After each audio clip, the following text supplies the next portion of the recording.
Buenas tardes, chicos, ¿me escuchan?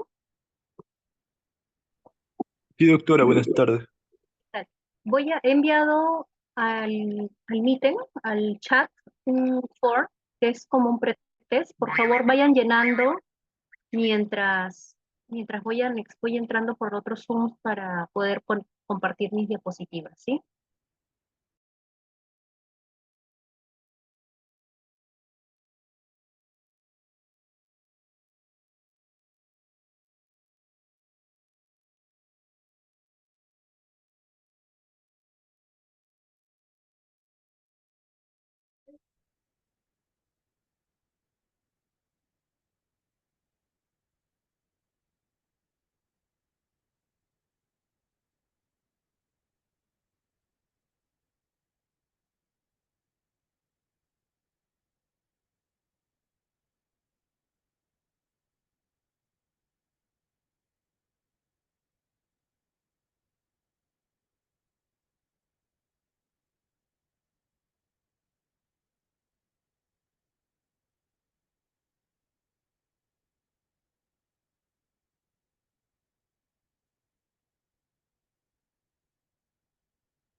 Buenas tardes. Buenas tardes, ¿se me escucha?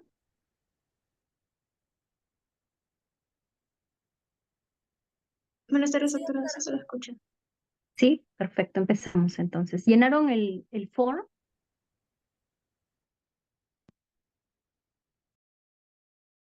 Sí, doctora. ¿Lo puede volver a mandar, doctora, por favor?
Ya, empezamos, ¿ya? El tema que vamos a tocar, que voy a tocar el día de hoy, es shock en pediatría. Lo interesante era que compartan el form, que es un pretest. Son pequeños casos clínicos con ciertas preguntas y después del final de la clase vamos a volver a tomar para ver si se ha podido captar las ideas más importantes de este tema. Lo que se va a desarrollar el día de hoy va a ser la definición, etiología, fisiopatología, cuadro clínico y algoritmo de manejo. Vamos a empezar con un caso clínico.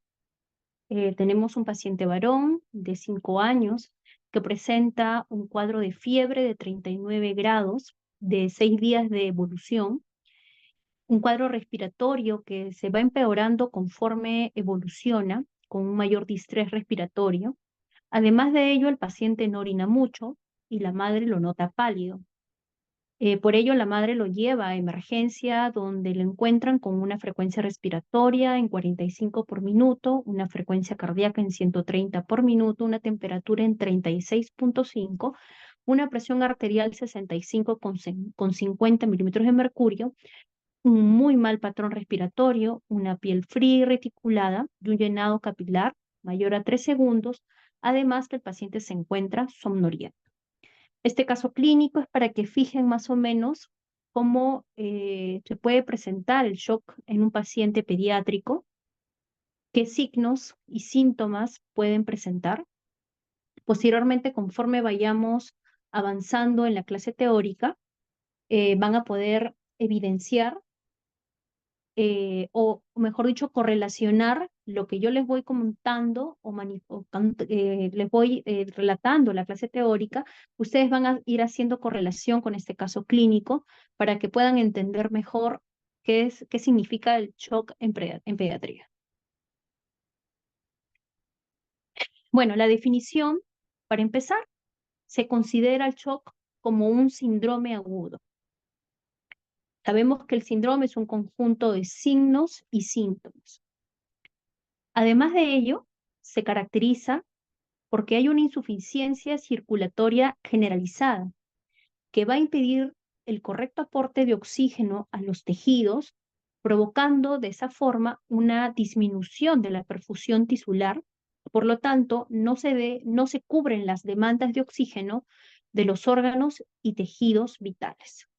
En conclusión, ¿cuál es la definición? Que hay una insuficiencia circulatoria a nivel generalizado. Creo que con ese concepto debemos quedarnos. Por lo tanto, no se aporta ni oxígeno ni nutrientes. En este caso, lo que importa a los órganos es la glucosa. Entonces, hay un aumento de demanda que no se satisface, ¿no? Si tienen ese concepto claro, van a poder entender esta definición. Ahora, tenemos varios tipos de shock. Cuando hablamos de shock en pediatría, sabemos que la causa más frecuente es de causa respiratoria. No es como los adultos. En los adultos la causa más frecuente es cardiovascular. En niños en pediatría, la causa más frecuente es secundario, puede ser a un shock de tipo séptico o uno de tipo ventilatorio, ¿no? Es la causa más frecuente que puede llevar a un shock a un niño. Pero igual vamos por el tema de que deben saberlo, tienen que saber que hay varios tipos de shock, de tipo hipovolémico, cardiogénico, distributivo, obstructivo. Más que todo lo tienen que saber por un tema de conocimiento, ¿no? Pero entendiendo que en pediatría no vamos a ver todos estos tipos de shock, ¿ya? El de tipo hipovolémico es fácil entenderlo porque se entiende que hay una deficiencia del volumen sanguíneo intravascular que impide que se dé una eficaz circulación. En el cardiogénico hablamos de la bomba, hablamos del corazón, de la contractibilidad cardíaca. Si nos recordamos un poco la fisiología, sabemos que el corazón eyecta la sangre, que es la fracción de eyección, para irrigar los órganos más importantes, en este caso los órganos nobles. Y si hay una alteración a nivel cardiogénico, falla la bomba, podemos ver también un shock de tipo cardiogénico. El distributivo tiene que ver más con un tema de una vasodilatación masiva, ¿no? A nivel de todo el territorio y un volumen intravascular inadecuado que hace que lleve al shock. Y el obstructivo, que en realidad es poco frecuente en pediatría, se trata más que todo, por ejemplo, un flujo pulmonar y sistémico que puede obstruirse por una causa congénita o adquirida. No es lo usual, no es frecuente ver a un niño que tenga un shock de tipo obstructivo.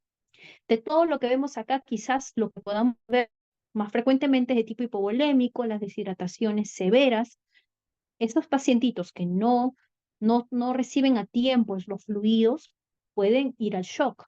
El cardiogénico también lo podemos ver porque podemos manejar pacientitos que tienen cardiopatías, sean congénitas o adquiridas, que hay una falla de la bomba donde nos podemos ver ese tipo de shock. El distributivo y obstructivo, la verdad, es poco frecuente verlo, ¿no?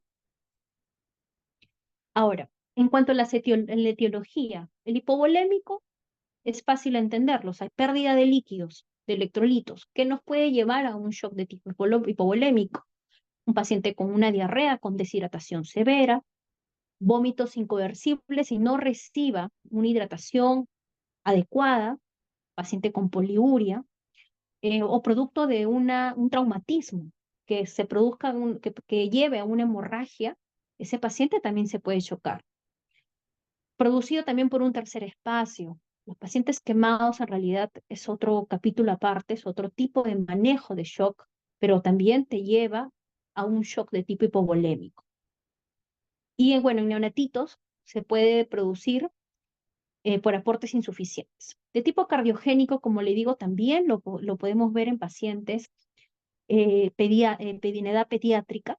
Las causas pueden ser una miocarditis, errores congénitos del metabolismo, de causa hipóxico-isquémica, enfermedades del tejido conectivo, las enfermedades neuromusculares. Lo que solemos ver nosotros son las atrofias mioespinales, que nos pueden llevar a un shock al cardiogénico a los pacientes, una enfermedad genética. También los fármacos, traumatismos cardíacos, las arritmias, pueden llevar a un shock cardiogénico. El séptico quizás es una de las causas que veamos, que es una de las causas más frecuentes que también nos puede llevar a un shock. Un shock séptico que no es manejado a tiempo, no es reconocido a tiempo, nos puede llevar a un shock. Y de tipo anafiláctico, que también hemos visto que es más que todo como un tipo distributivo, no es usual, pero también se puede ver en emergencias. La fisiopatología. Ya nos queda claro que ocurre una demanda de oxígeno, ¿no? Se incrementa el consumo de oxígeno y si el aporte no es capaz de cubrir los requerimientos, se va a producir un aumento de la demanda de oxígeno. Y también lo que ocurre es una isquemia de reperfusión. La demanda de oxígeno a nivel celular, dependiendo del tiempo del daño, va a poder ser reversible o irreversible. ¿Qué quiere decir eso? El tiempo en que un órgano o una célula no reciba aporte, va a depender mucho la respuesta. Perdón un ratito.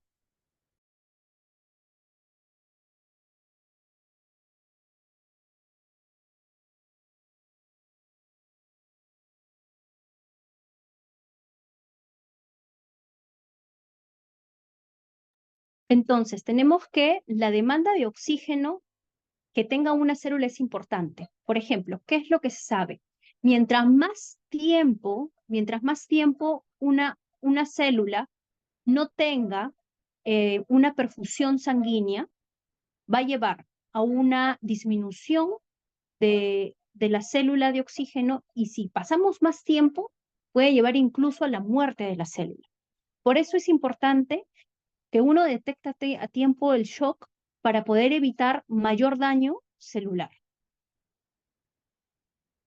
Ahora, ¿cuáles son las fases del shock? Tenemos un shock compensado, un shock descompensado y uno irreversible.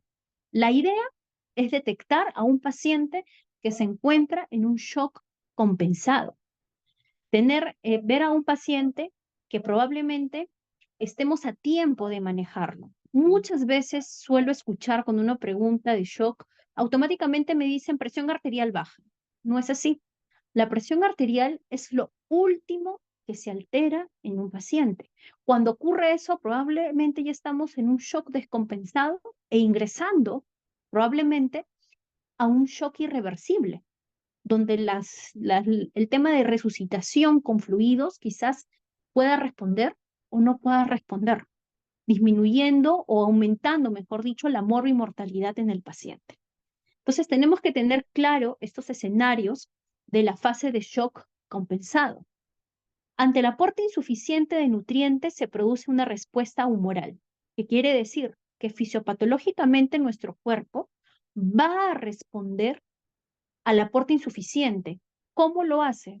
Respondiendo con una respuesta humoral, elevándose la adrenalina, la noradrenalina, liberación de factor liberador de corticotropina, que son los glucocorticoides endógenos, y ambos van a aumentar la glucosa como respuesta al estrés, ¿no? E incluso a veces nosotros vemos hiperglicemias en un contexto de un paciente séptico, ya nos está alertando que probablemente estamos entrando a un cuadro de estrés del paciente, que algo no se está compensando internamente y que no está yendo bien y que tenemos que actuar. Entonces, ya cuando se produce la caída de la presión, ¿qué va a provocar? La liberación de péptido natriurético auricular. ¿Qué es lo que busca esta liberación? Provoca que se ahorre el agua y el sodio y de esa manera busca compensar aumentando el volumen intravascular. También se va a activar el eje de renina, angiotensina, aldosterona, incrementándose más la reabsorción de sodio. Ahora, la fase de shock descompensada es cuando ya la respuesta humoral, todo lo que el cuerpo trata de hacer para poder compensar lo que está sucediendo, ya no es suficiente. Además de ello, se produce un daño endotelial, activándose el sistema de complemento. Acá ya entramos a una etapa de inflamación, con liberación de radicales libres, que producen mayor daño al endotelio. Además, se libera factor de necrosis tumoral, interleuquina 1, interleuquina 6, que van a ocasionar la alteración microvascular y disfunción miocárdica. Al perderse la integridad del endotelio, hay un fenómeno que se llama trasudación. Nosotros lo conocemos más en la clínica como el tercer espacio, con paso de agua y solutos al intersticio. O sea, nosotros cuando vemos a un paciente que, por ejemplo, estoy dando un ejemplo, no necesariamente tiene que ser así, que está séptico, que ya le dimos todo lo que tiene que recibir, pero de repente el germen es muy agresivo y los antibióticos que le estoy dando no son lo suficiente, esa etapa de compensación va a pasar a una etapa de descompensación. Entonces, ¿qué empieza en el organismo? Se activan estas hormonas, hay redistribuciones de flujos, y esas redistribuciones de flujo nosotros nos damos cuenta porque el paciente va ganando peso, incluso se ve edemas, y la albúmina suele estar baja, porque la albúmina es un reactante de fase aguda que se activa en procesos inflamatorios. Entonces, este pacientito hace ese tercer espacio, que acá lo conocen como trasudación. Entonces, así se genera el edema intersticial que dificulta aún más este paso de oxígeno a los vasos, de los vasos a los tejidos. Además, el daño endotelial va a provocar agregación plaquetaria. Sabemos que las plaquetas también se activan ante un proceso inflamatorio o infeccioso, y esto hace que de nuevo dificulte la microcirculación en órganos como el miocardio, pulmones o riñón. Todo eso va a conllevar a un aporte insuficiente de oxígeno en los tejidos. Ahora, el shock irreversible, ya que estamos ante un evento que probablemente nos lleve a que el paciente pueda fallecer. Ante un déficit tisular de oxígeno, incluso con aportes aumentados, el pronóstico realmente es muy malo. Incluso ya en el shock irreversible hablamos con un lactato en 4 o 5 que empeora el pronóstico, ensombrece el pronóstico, probás que nosotros tratemos de hacer lo que podamos para resucitar al paciente, muchas veces no responden y el paciente fallece. Entonces, como dice acá, las probabilidades de que se desencadene un fallo multiorgánico irreversible son muy altas. Ahora, ¿cuál es el cuadro clínico? Para empezar, quiero detallar o precisar que el shock en pediatría es un diagnóstico clínico. Acá no hay exámenes auxiliares que me den un diagnóstico de shock. El diagnóstico básicamente es clínico. Entonces, acá es donde tienen que prestar mucha atención para que ustedes puedan reconocer cuando están frente a un paciente pediátrico que está en shock y actuar a tiempo. Es algo muy parecido a la sepsis en pediatría de la hora de oro. El shock es igual. Mientras más temprano tú lo detectes y actúes, el pronóstico para el paciente va a ser mucho mejor. Entonces, los síntomas y signos de shock va a depender de la fase en que se encuentra el paciente y el tipo de shock. Ya hemos visto los tipos de shock. Generalmente en las primeras fases, ¿qué vamos a tener? Entendemos y primero recordemos un poco lo que he estado mencionando de que hay una disminución de la circulación, que quiere decir que hay menos gasto cardíaco, porque hay una alteración de la contractibilidad producto de cualquier injuria que esté haciendo que el corazón no se contraiga bien. Entonces, ¿qué es lo que trata el cuerpo para compensar con la liberación de las hormonas que ya he mencionado? Es aumentar la frecuencia cardíaca para poder eyectar la sangre. Entonces, por eso el paciente presenta taquicardia. ¿Por qué hay palidez? Porque hay redistribuciones de flujos.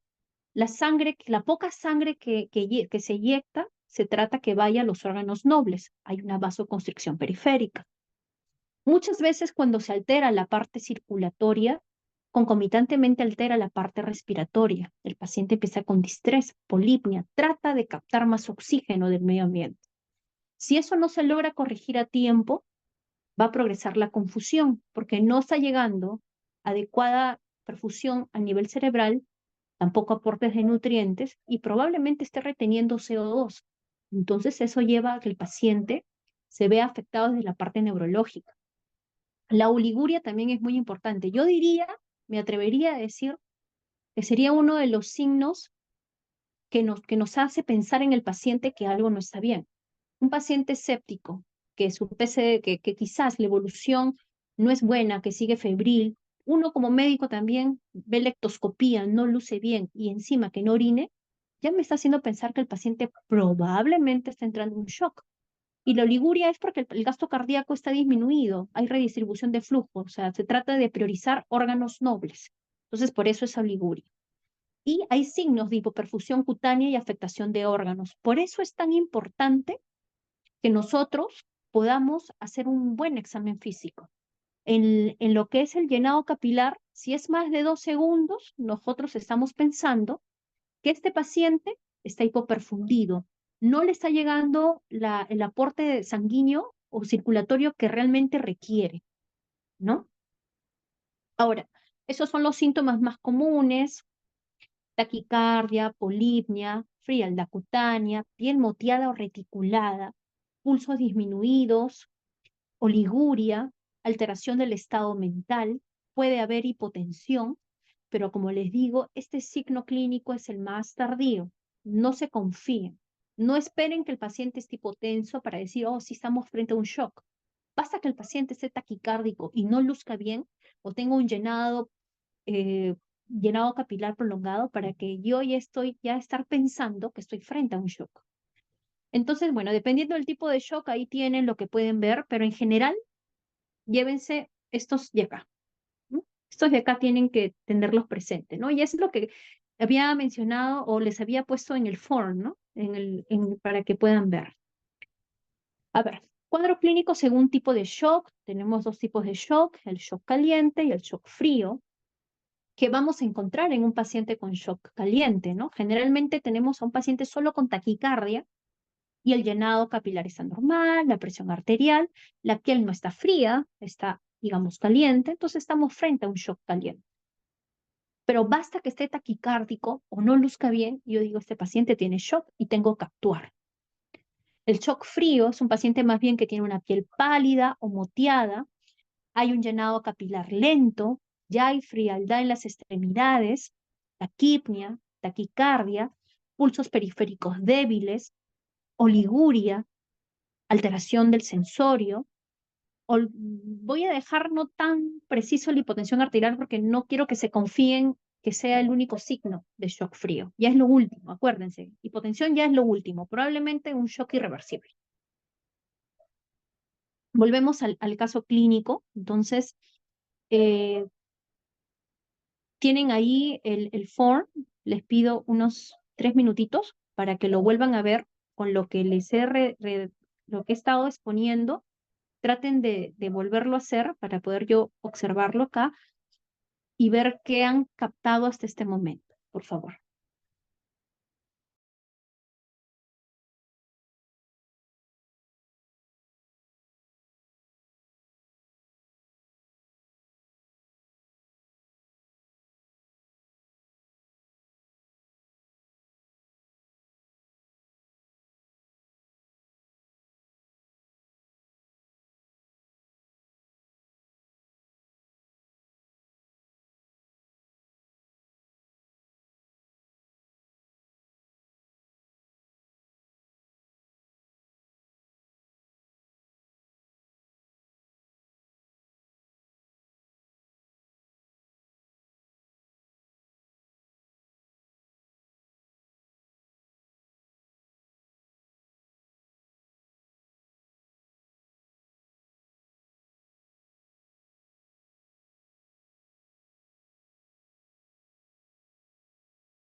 A ver, ¿quién quiere responder la primera pregunta sobre definición de shock?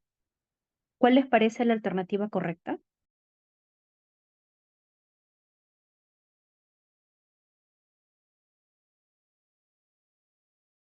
Doctora, era A ver, insuficiencia respiratoria circulatoria generalizada. ya, muy bien. ¿Quién quiere responder la segunda, etiología más frecuente de shock en pediatría? Es la Sería la etiología alternativa. respiratoria, doctora. Muy bien, ya. ¿Y cuál no es un signo clínico de shock? ¿Qué les parece? Poliuria, doctora. Excelente, ya. Con eso me quedo contenta, porque al menos han fijado lo más importante. ¿Alguien quiere opinar del caso clínico que está ahí? A ver si alguien me comenta qué le llama la atención de este caso clínico.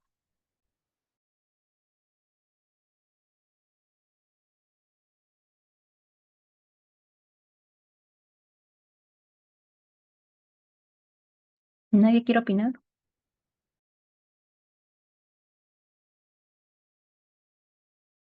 Eh, sí, bueno, estamos frente a un paciente de 5 años. Lo que llama la atención es que presenta fiebre de 39. También hay un distrés respiratorio. Eh, Asimismo, también está pálido y no orina mucho, ¿no? Ya, muy bien. ¿Quién más quiere opinar? Daniel. Doctora, ¿podríamos estar frente a un shock irreversible, ya que ya se afectó la presión arterial? Ya, ya. Y también que les llama la atención en el examen físico, ¿no? La frecuencia cardíaca en 130, pero no estaba con fiebre. No sé si se percatan en este examen físico. Entonces, eso también es importante. Por eso, cuando ustedes estén con un pacientito, porque muchas veces quizás lo vayan a ver el shock en pacientes que están con una sepsis. Ya el concepto de sepsis también ha variado en pediatría. Si han hecho ese tema, podrán recordar lo que ha pasado. Ahora se usa el score de Phoenix. Antiguamente se usaba lo que ustedes quizás conocen, que es el SIRS más algunos signos clínicos, ¿no? Pero ahora ya cambió. Eso ya no es tan así para manejo de sepsis. Hace una actualización de enero de este año, donde ya cambiaron los criterios de diagnóstico de sepsis. Entonces, ¿por qué le hago esta precisión? Porque pasa que hay pacientes sépticos que a veces no tienen fiebre y están taquicárdicos. Cuando tengamos ese escenario de un paciente que tenga alguna infección, foco de partida puede ser respiratorio, gastrointestinal, etc., cualquier punto, pero que esté haciendo taquicardia sin fiebre, ya nos está indicando que el paciente está entrando en shock. ¿Y por qué? Es un shock compensado. ¿Por qué? Porque el cuerpo, el organismo es sabio, está tratando de compensar esa disminución del aporte circulatorio.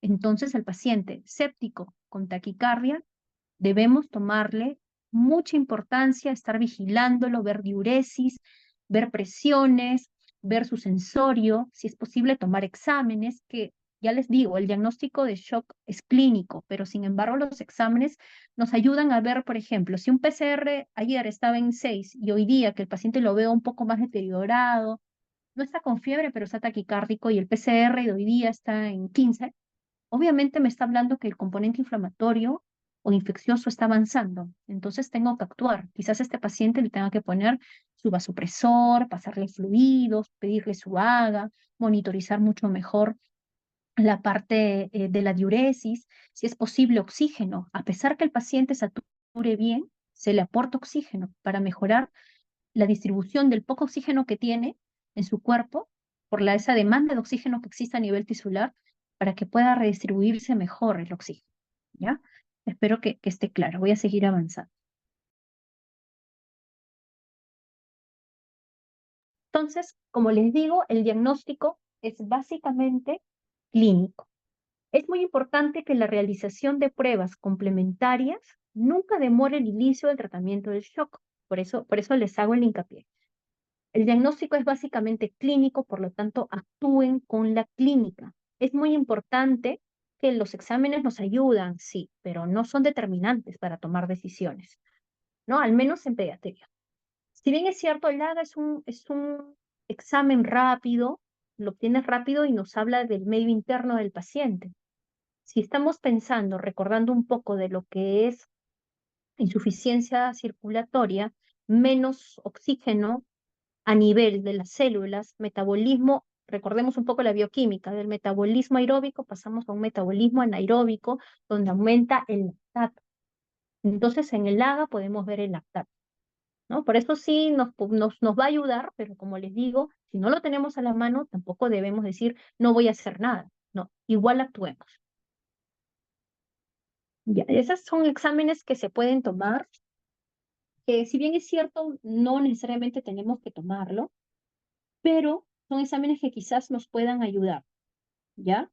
A tomar, digamos, a que nos ayude a decir, sí es cierto, el paciente no está yendo bien y hay que tomar exámenes que nos puedan ayudar. Dentro de todo, yo creo que un hemograma, un PCR, una gasometría pueden ayudar para poder decir, sí, es cierto, estoy frente a un shock y también ayudan a refrendar lo que estamos pensando. Ahora el tratamiento.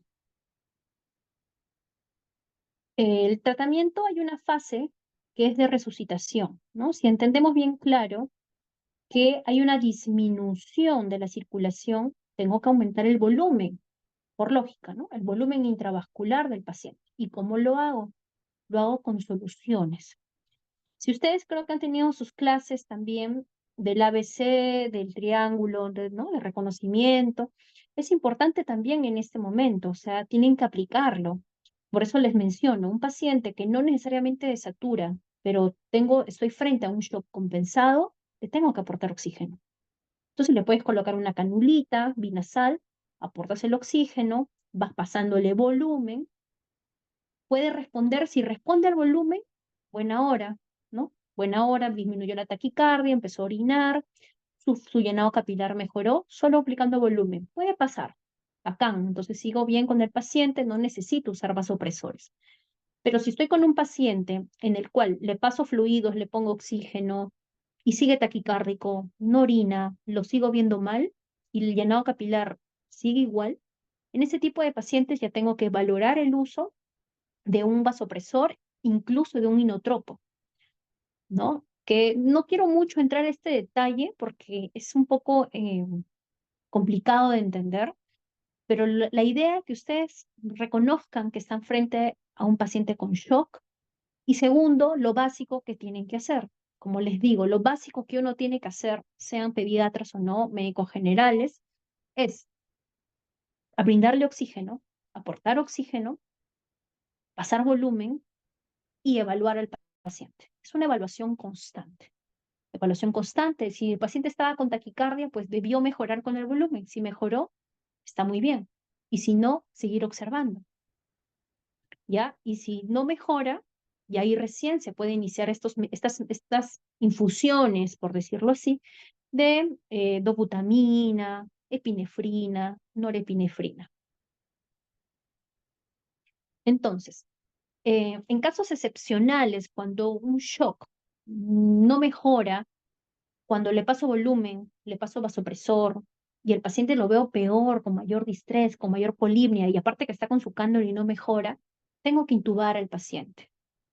¿No? Es una intubación más que todo para mejorar el aporte oxigenatorio, siempre y cuando no sea un shock de causa respiratoria en este caso, porque puede ser un shock de otro tipo, pero que para poder satisfacer esas demandas de oxígeno y porque el paciente está con mayor trabajo respiratorio secundario a esa insuficiencia circulatoria, tengo que intubar al paciente.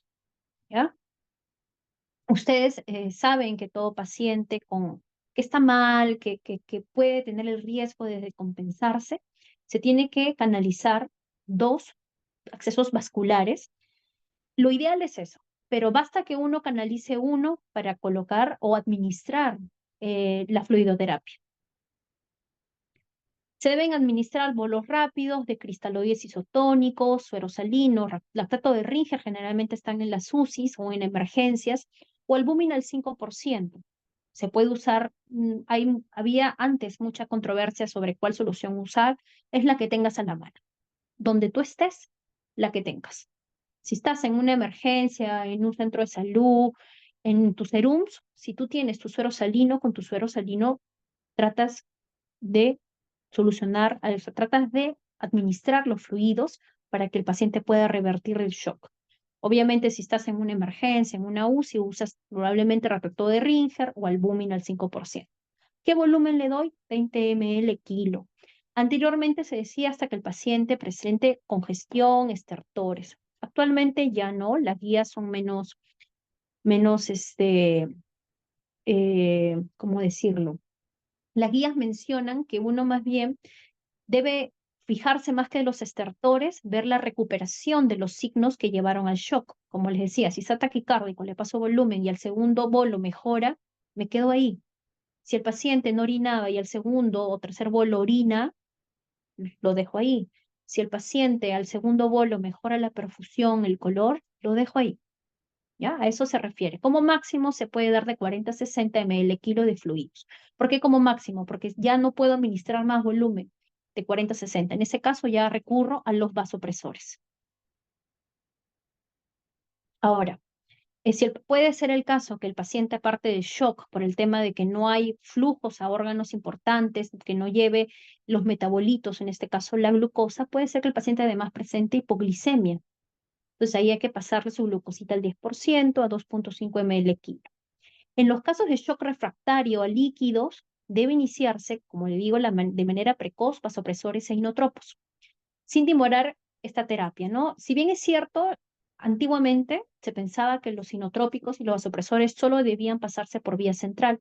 Actualmente, en casos de shock o en casos de urgencia o emergencia, hasta canalizar una vía central se puede administrar por vía periférica, tiene que ser sí una vena de buen calibre y bien diluido, ¿no?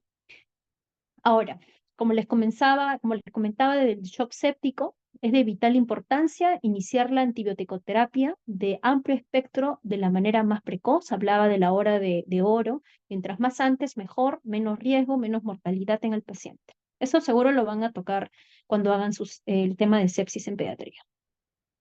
Este es un algoritmo diagnóstico que solamente les pido que lo lean, no es algo que tienen que saberlo porque es más para el médico que es pediatra, para el residente que se está formando, pero se lo he colocado por un tema de de cultura para que lo sepan, más o menos cómo se maneja el algoritmo de un paciente en pediatría. Pero con que ustedes sepan reconocer que están frente a un shock séptico, reconocer que el diagnóstico es clínico, por lo tanto, signos y síntomas de un shock, y qué debo hacer frente a un shock, que es, ya saben, vía aérea, pasar volumen y observar los signos para valorar cómo es la respuesta y de acuerdo a ello, si están en un hospital de alto nivel, llamar al intensivista pediatra para que dé las indicaciones de los inotropos o en todo su defecto que pase a una unidad de cuidados especiales o una unidad de UCI si fuese necesario, ¿no? Pero ese es un manejo diferente, un poco complejo, que me parece que ustedes no es necesario que lo sepan, pero ahí les he dejado para que entiendan un poco el tema de cómo se maneja el shock en pediatría. Eso sería todo. No sé si tienen alguna consulta.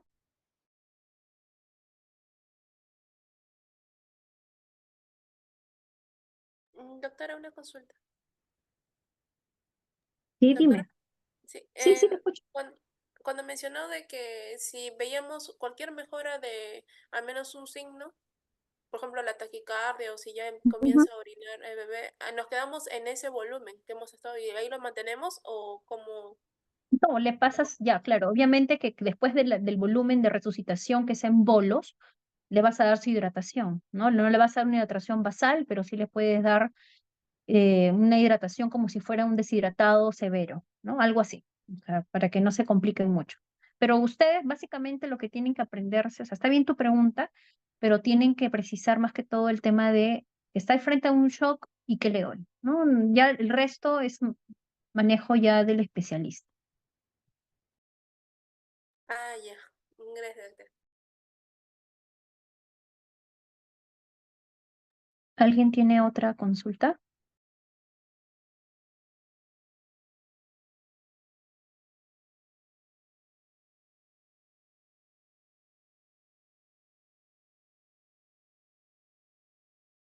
Doctora, Dime.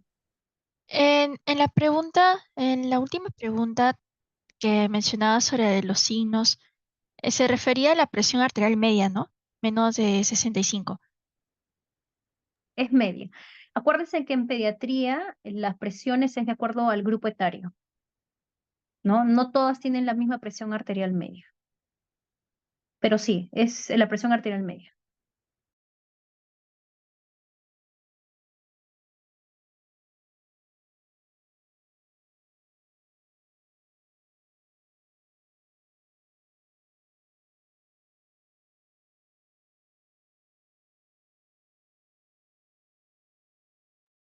¿Alguien más tiene una consulta, una pregunta?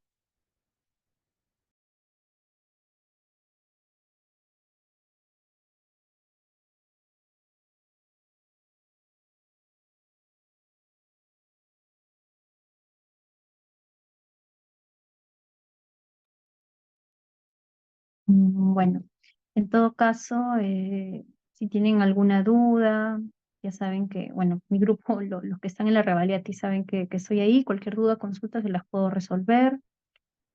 Y bueno, el tema ha estado, lo he tratado de hacer bien sencillo para que ustedes lo puedan entender, porque la idea no es complicarles tampoco el tema, porque en sí shock es un tema complejo, pero lo he tratado de resumir, de sacar lo más importante para que ustedes refuercen y se lleven lo que realmente deben llevarse. No es tanto el manejo, qué vasopresor le doy, si estoy frente a un shock frío, un shock caliente, eso dejémoslo para el pediatra en formación.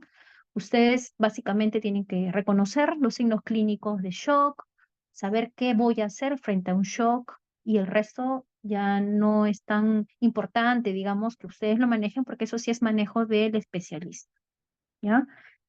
Bueno, entonces esto sería todo. Me parece que tienen otra clase. Y bueno, en todo caso, buenas tardes y nada. Muchas Gracias. gracias, doctora. No se olvide de las diapositivas, Gracias, doctora. doctora. Ya, hasta luego.